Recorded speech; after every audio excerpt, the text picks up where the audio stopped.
Nos tendremos que elevar sobre lo que el humano hasta ahora logró, y eso se llama heroísmo, por encima del hombre, pero por debajo de Dios. Cuando has ponderado lo que quieres que crezca, te tienes que recordar poner en juego lo que no quieres que crezca. De las leyes del cambio de era. Lo que pongas crecerá. Cuidado con lo que pongas.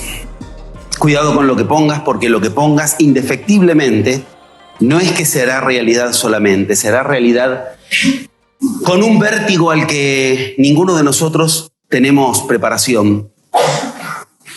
Mitológica, cultural, genética, no hay preparación para lo que se viene.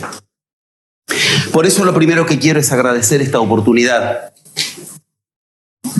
Esta oportunidad que nos convoca. Pero no me refiero solo a la oportunidad que nos convoca hoy aquí.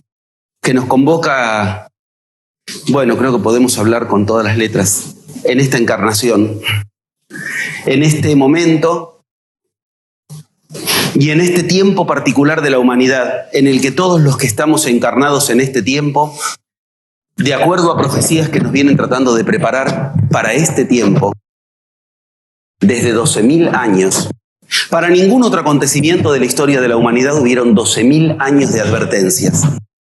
Y tú elegiste encarnarte ahí. Uno puede entender por qué en estas profecías a nosotros, a los que estamos encarnados en este tiempo, se nos llama héroes. Por eso quiero agradecer el heroísmo. Pero no es un adjetivo calificativo. Nos tendremos que elevar sobre lo que el humano hasta ahora logró, y eso se llama heroísmo, por encima del hombre, pero por debajo de Dios. Por ahora, la nueva era no nos da esa chance de escondernos pero por debajo de Dios. Pero las profecías cuentan eso. ¿Qué cuentan? Cuentan que precisamente la nueva era nos exige lo que la vieja era nos corrige. La vieja era nos corrigió de querer ser dioses. Ahí empieza la historia. Se llama la rebelión de Lucifer y seguramente todos la conocen. Pero más o menos la idea de que esto de querer ser dioses fue castigado, fue corregido, por lo menos eso pasó los 12.000 años de prueba.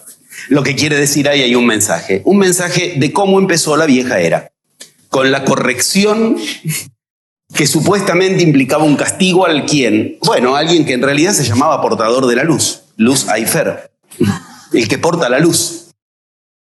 Por algún motivo extraño, se ha corregido al que quería ser Dios. Y se nos ha dicho que eso está mal.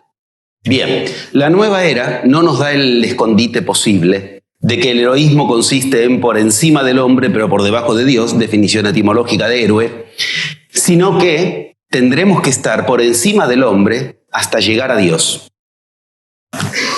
Tú lo has elegido. Estás aquí encarnado en este tiempo donde ese es el desafío. Con que de inmediato, cuando has ponderado lo que quieres que crezca, te tienes que recordar poner en juego lo que no quieres que crezca. Los paradigmas imperantes. Los paradigmas imperantes son los que están contenidos en esas profecías de las que recién traté de no aburrirlos, pero poner el momento ese de séptima profecía, donde hablé en un congreso aquí mismo, que tuve el honor de ser recibido también, y lo vuelvo a agradecer, en la desafiante Barcelona, que nos pone en contacto en esa séptima profecía con una concepción, escuchen qué lindo, íntima de la realidad. Eso se llama un oxímoron. Unir dos palabras que parecen imposibles de hallarse mutuamente. Concepción íntima de la realidad es un oxímoron para quienes vivimos en paradigmas que nos han convencido de que la realidad es todo eso que está afuera. Si la realidad es un concepto íntimo, cuidado con tu intimidad.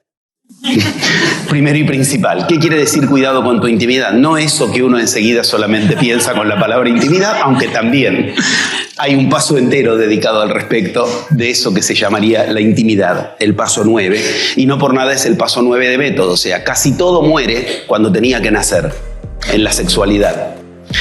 Una de las maneras de nombrar la nueva era tendrá que ser la era donde se encuentren la sexualidad con el amor.